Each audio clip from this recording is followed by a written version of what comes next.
nós estamos iniciando aqui mais uma aula de contabilidade. Nessa aula nós vamos tratar de teoria das contas. O que são essas teorias? Qual a importância dessas teorias para a contabilidade?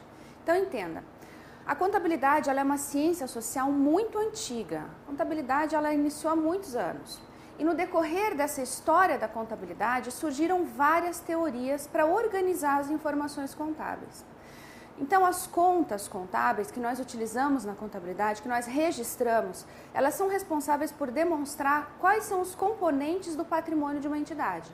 E aí uma entidade tem vários componentes e nós demonstramos esses componentes através de contas. Por exemplo, bancos, saldo em caixa, estoques, obrigações, valores a receber de terceiros, são vários componentes desse patrimônio que são demonstrados através de contas.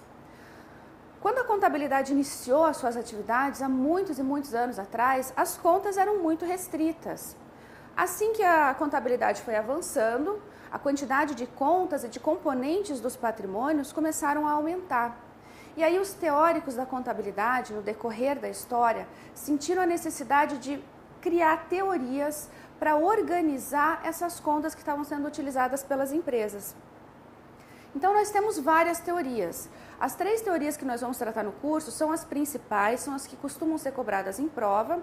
As demais teorias nós não vamos entrar, aí seriam tratadas em uma disciplina de teoria da contabilidade, não é importante para o teu concurso.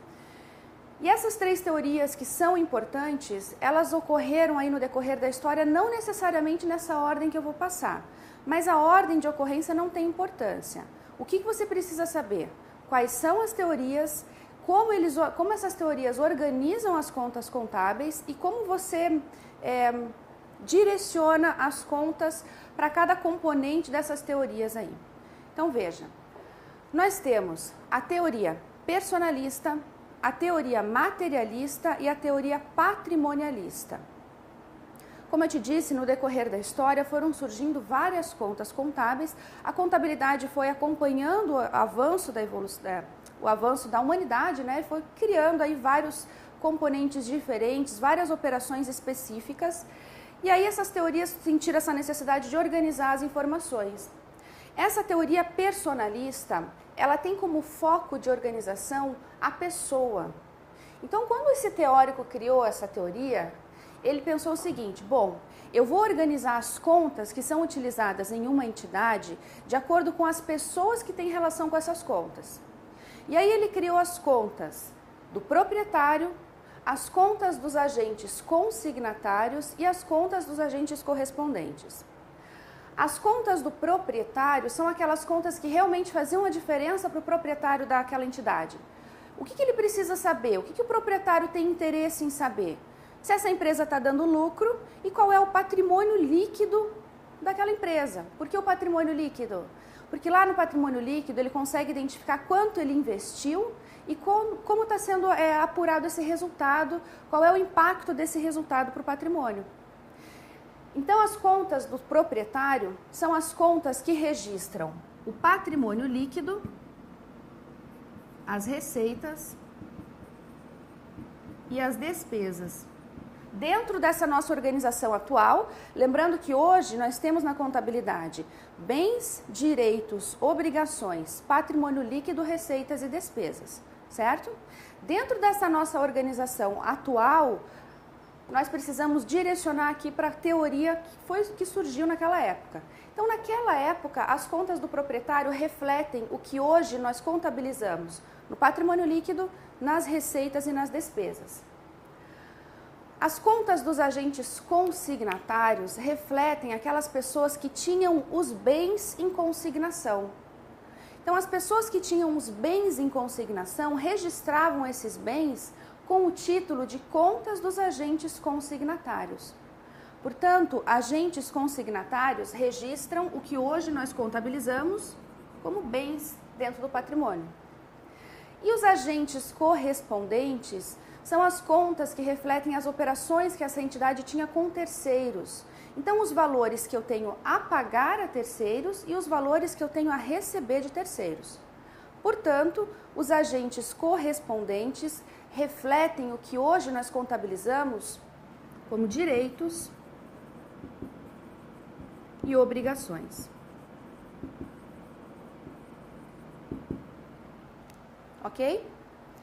Como eu te falei, no decorrer da história surgiram várias teorias que foram aí se adaptando às alterações que ocorreram na contabilidade.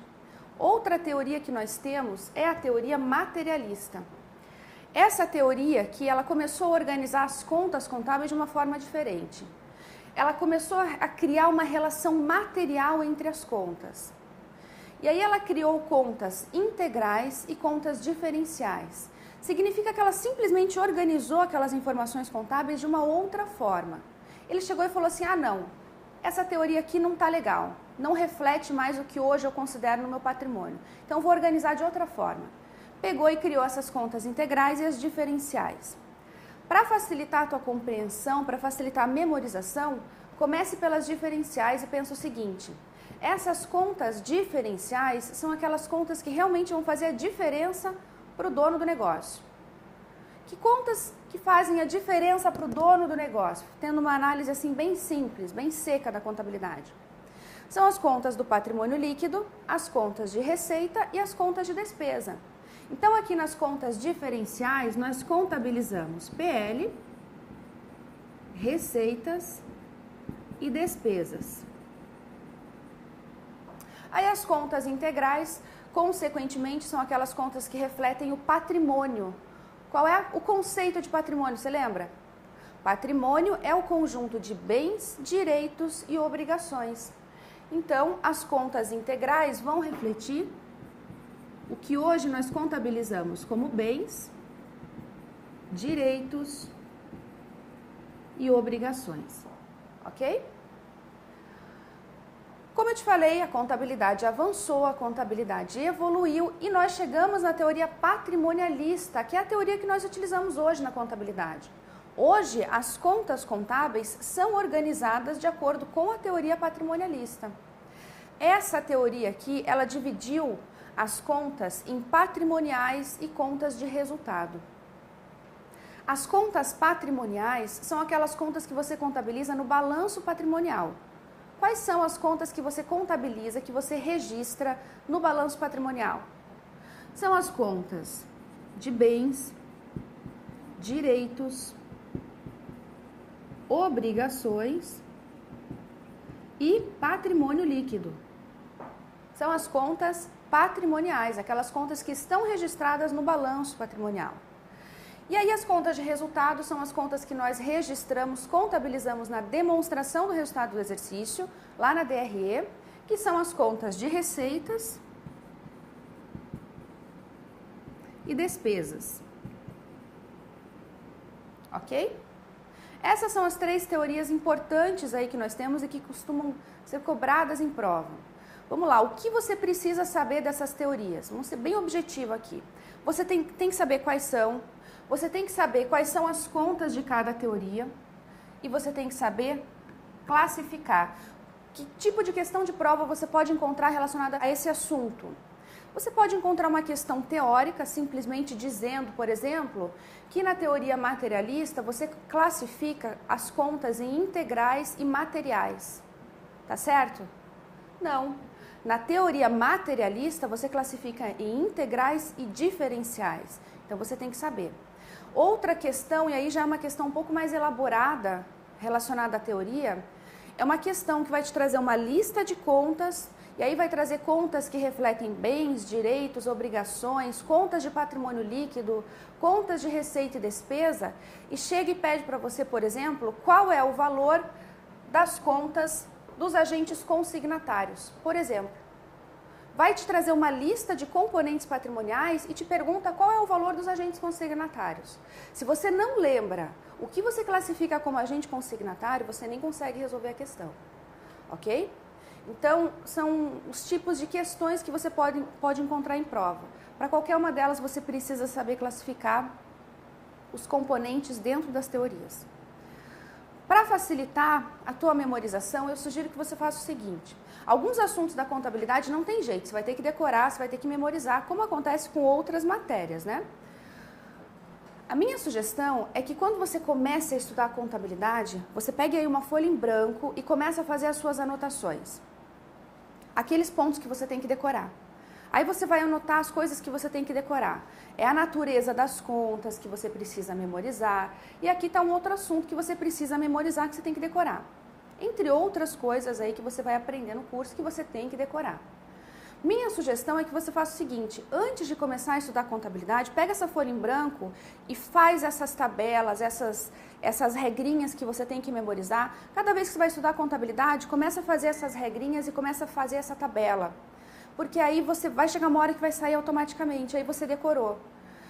Se você não fizer isso, se você não memorizar, você corre um risco de perder questão em prova, questão tranquila, porque essas questões aqui não são as complexas.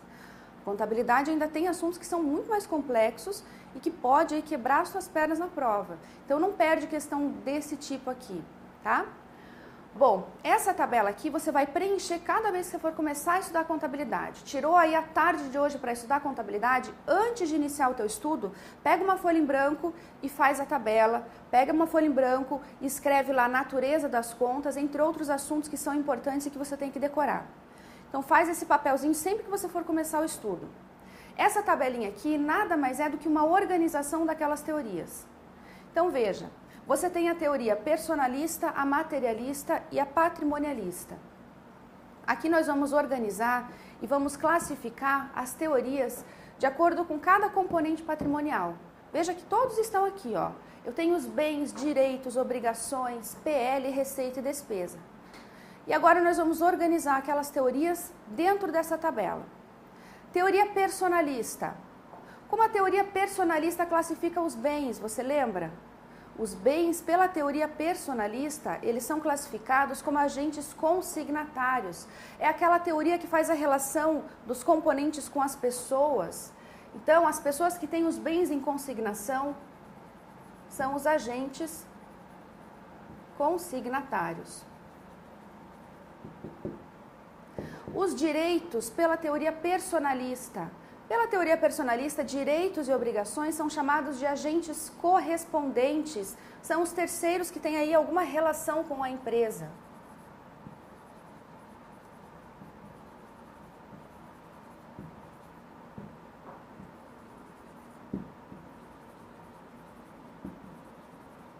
E aí nós temos, na teoria personalista, as contas do proprietário.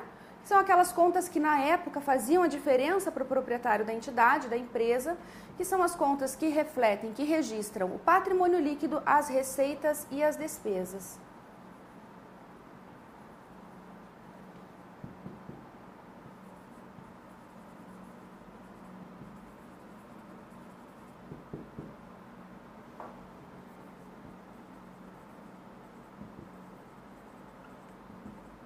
Ok? E a teoria materialista, como ela organiza as informações? Ela é mais simples. Nós temos aí duas contas para materialista, as integrais e as diferenciais. Sugiro que você comece sempre pelas diferenciais, porque fica mais fácil de memorizar, que as diferenciais são aquelas que fazem a diferença. E aí as contas diferenciais são aquelas que refletem o patrimônio líquido, as contas de receita e as contas de despesa, ok? São as contas aí que faziam a diferença para o dono do negócio, para o proprietário. As demais são chamadas de contas integrais. Cuidado, porque as bancas exploram muito essa teoria materialista, chamando aí de contas integrais e materiais, ou diferenciais e materiais. Então, não vai se confundir. E aí essa tabelinha ajuda na tua memorização. Sempre preencha essa tabela quando for começar a estudar. A patrimonialista é mais simples porque é a conta que nós usamos hoje. Então você vai ver aí várias questões falando das contas patrimoniais, contas de resultado. Começa a ficar meio automático aqui a patrimonialista. E ela é fácil de memorizar justamente porque as contas patrimoniais são aquelas contas que estão registradas no balanço patrimonial. Quais são as que estão registradas no balanço patrimonial? São as contas que refletem os bens, os direitos, as obrigações e o patrimônio líquido. aquelas contas que nós contabilizamos, registramos no balanço. As contas de receita e despesa são as de resultado que nós contabilizamos, registramos lá na DRE, ok? Então esse é um quadro que eu acho importante passar para que você consiga enxergar e organizar melhor as informações. Essa teoria, como eu te disse, ela é fácil de confundir pela quantidade de informações, de detalhes aí. E agora nós vamos falar de um outro assunto aqui importante também para a matéria, que é plano de contas. Esse é um assunto que não costuma despencar em prova, mas que quando cai são questões fáceis e muita gente erra justamente por não dar tanta importância para o assunto. Mas você não pode deixar passar em branco questão desse tipo, porque são questões simples. Então nós vamos iniciar agora um outro assunto aí do teu edital, que é plano de contas. Plano de contas, então, o que é o plano de contas, qual a função, qual a utilidade dele na contabilidade? Bom, nós vimos agora que existem muitas contas na contabilidade e que elas são organizadas aí por patrimoniais, contas de resultado. Cada componente do patrimônio é registrado em uma conta específica. Agora pensa comigo, você está lá trabalhando na empresa, você vai fazer um registro contábil de pagamento de uma conta de fornecedores. Se você vai registrar o pagamento de uma conta de fornecedores, você vai registrar a saída da conta do banco e vai registrar a liquidação da tua obrigação do teu pagamento, certo? Registrou o pagamento. Vamos supor que cada um faz o lançamento à mão lá, informando qual a conta. Aí você chegou lá e registrou a saída de dinheiro da conta bancos. Outra pessoa vai fazer o registro de um outro pagamento e registra bancos conta movimento. Aí chegou outra pessoa e registra banco e coloca o nome do banco. Quando você vai elaborar as demonstrações, você imprime todas aquelas contas, terão várias contas com nomes diferentes tratando do mesmo assunto. Já pensou que bagunça seria se cada um pudesse colocar o nome da conta que acha que seria melhor ali para registrar aquele componente patrimonial? Então seria uma bagunça.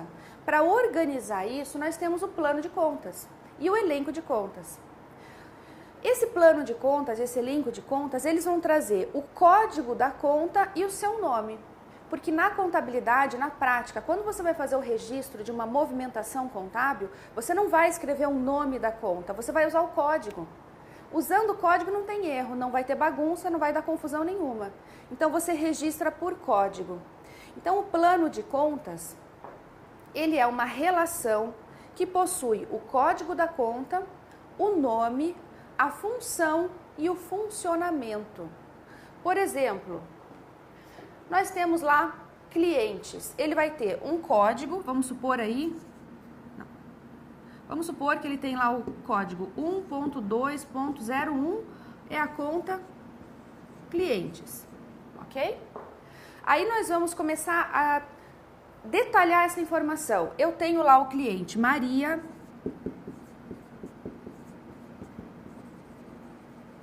tenho também o cliente José. Sempre que eu for fazer o registro de algum recebimento, de alguma transação com a Maria, eu vou usar o código da Maria. Sempre que eu for fazer alguma transação com o José, eu uso o código do José. Então eu tenho códigos que registram os componentes desse patrimônio. Mas o plano de contas ele é um pouco mais elaborado. Além de ter o código da conta e o nome, ele traz a função e o funcionamento. Qual é a função da conta clientes?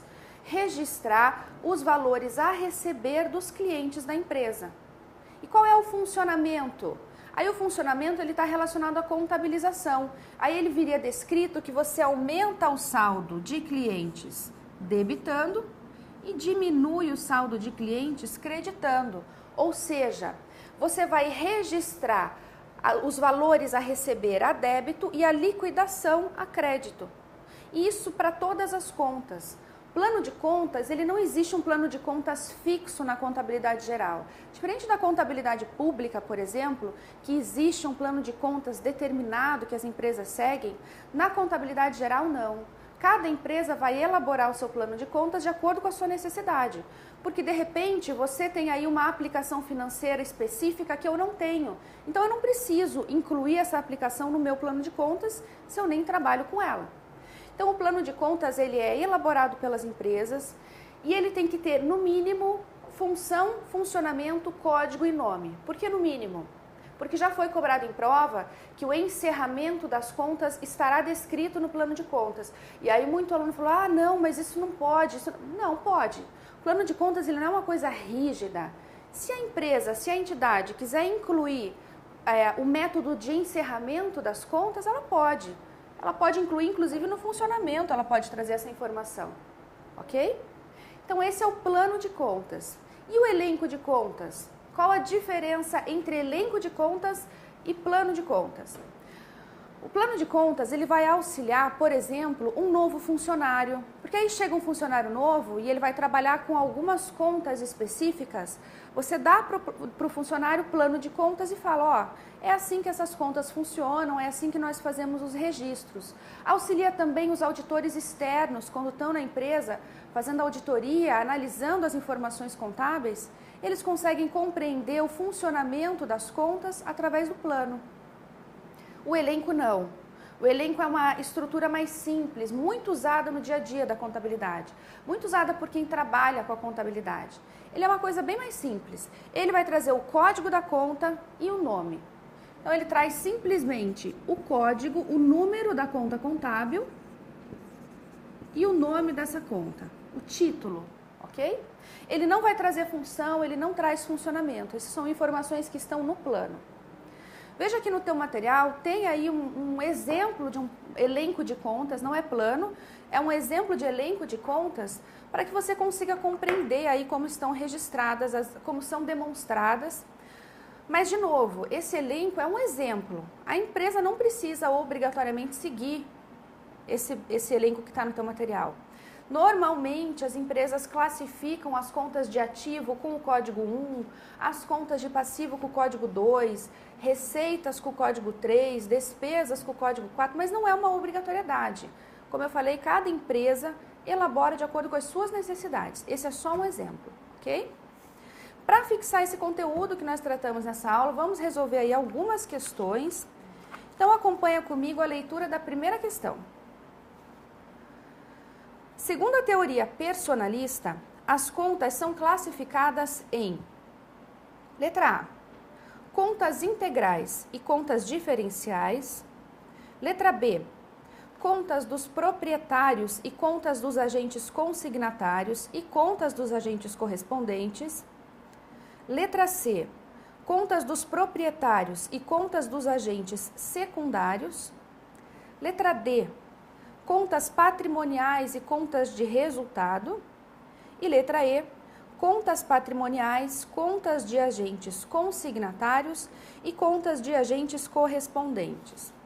Agora me diga aí que você fez a leitura comigo, se não é fácil se embananar numa questão dessa. É muito fácil. Se você não lembrar, se você não estudar, não memorizar aquele quadro, essa estrutura, é fácil você perder uma questão dessa e não é uma questão complexa. Na prova de contabilidade, as questões teóricas você não pode deslizar, você tem que acertar. Questão teórica tem que acertar. Deixa aí para errar quando chegar em questão de contabilização, que daí são mais complexas. Quer dizer, deixa para errar é modo de dizer, né? Mas você vai acertar, você vai aprender, você vai conseguir fazer. Mas questão teórica não dá para perder, ok? Bom, a teoria personalista é aquela teoria que relaciona as contas às pessoas. E aí nós temos as contas do proprietário, contas dos agentes consignatários e dos agentes correspondentes. Por isso, o gabarito é a letra B.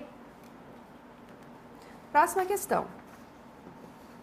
O plano de contas deve reunir os elementos necessários para o registro das operações desenvolvidas, as quais podem sofrer variações significativas de uma empresa para outra. Sim, né, nós vimos agora que o plano de contas é verdadeira, essa questão está correta. O plano de contas ele vai trazer aí uma lista de contas contábeis, registrando os componentes patrimoniais que são necessárias para poder fazer aí o registro das operações, das transações que ocorrem na entidade. Questão correta. Próxima questão. Exemplificamos abaixo os dados contábeis colhidos no fim do período de gestão de determinada entidade econômico-administrativa. Dinheiro existente, R$ 200, máquinas, R$ 400, dívidas diversas, 730, contas a receber, rendas obtidas, empréstimos bancários, mobília, contas a pagar, consumo efetuado, automóveis, capital registrado e casa construída. E aí ele pergunta: segundo a teoria personalística das contas e com base nas informações contábeis acima, podemos dizer que neste patrimônio está sob responsabilidade dos agentes consignatários o valor de... Essa é uma conta daquela que eu comentei contigo no início da aula. Você tem que saber primeiro o que são os agentes consignatários, senão você não consegue nem iniciar a questão. Segundo, classificar todos esses componentes patrimoniais em bens, direitos e obrigações, tá? Então, nós vamos fazer essa classificação e eu vou voltar com você aqui no quadro para a gente poder fazer, enxergar mais fácil aí a resolução dessa questão. Então, você tem que lembrar que para a teoria personalista, também chamada de personalística, você vai utilizar aí para os agentes consignatários as contas que representam os bens da empresa. Então, vamos fazer a classificação dessa lista. Nós temos ali, ó, dinheiro existente são bens, máquinas, bens, dívidas diversas, obrigações, contas a receber, direitos, rendas obtidas, receita. E aqui é uma pegadinha da questão, porque muita gente classifica isso aqui como bem, né? Ou valores a receber, porque pensa que você obteve renda, mas não, isso aqui é receita. Empréstimos bancários, obrigações, mobília, bens, contas a pagar, obrigações, consumo efetuado, despesa, também outra aí pegadinha da questão, muita gente erra aqui também. Automóveis, bens, capital registrado, patrimônio líquido, casa construída, bens.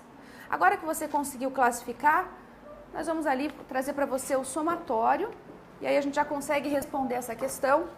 Os bens vão totalizar 2.480, gabarito, portanto, letra E. E aí nós temos como direitos, só para fechar o somatório, porque na verdade aqui você já encerra a questão, né? Aqui você já consegue encerrar. Mas só porque eu quero te mostrar que nessa questão a gente consegue elaborar o balanço patrimonial. Direitos fecham com 540, obrigações 1.930, patrimônio líquido 650, receitas 680 e despesas 240. Trazendo essas informações para o balanço patrimonial, nós teremos aqui no ativo os bens e os direitos, no passivo as obrigações, patrimônio líquido, e nós trazemos para cá o resultado.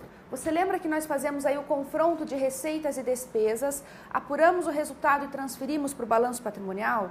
Se o saldo for uma receita, nós fazemos a destinação, a distribuição desse lucro, distribuímos esse lucro no patrimônio líquido, e se for um prejuízo, nós demonstramos uma conta de prejuízo acumulado. Então tá aqui, ó, as receitas 680, as despesas 240, nós tivemos um lucro de R$440, que vai ser transferido para o balanço patrimonial, só lembrando que essa transferência, quando a gente faz essa transferência do lucro, nós precisamos destinar, distribuir em uma demonstração chamada DMPL, demonstração das mutações do patrimônio líquido, ok? Então, nós fazemos a transferência, totalizamos aqui 3.020 no ativo, 3.020 no passivo. Falar de novo, só para você não ficar aí confuso, falando, mas por que está fazendo tudo isso? De novo, chegou aqui, classificou as contas, chegou nesse ponto, você já resolveu a questão. Eu continuei porque a gente vai usar essa questão para praticar, para lembrar a composição de balanço, só para a gente praticar a contabilidade. Mas chegou aqui, você já responde essa questão, gabarito letra E, ok? Bom, então é isso, nós encerramos aqui essa aula. Resolva as questões para praticar e não esqueça de fazer aquela tabela sempre que você iniciar o estudo da contabilidade. Bons estudos e até mais!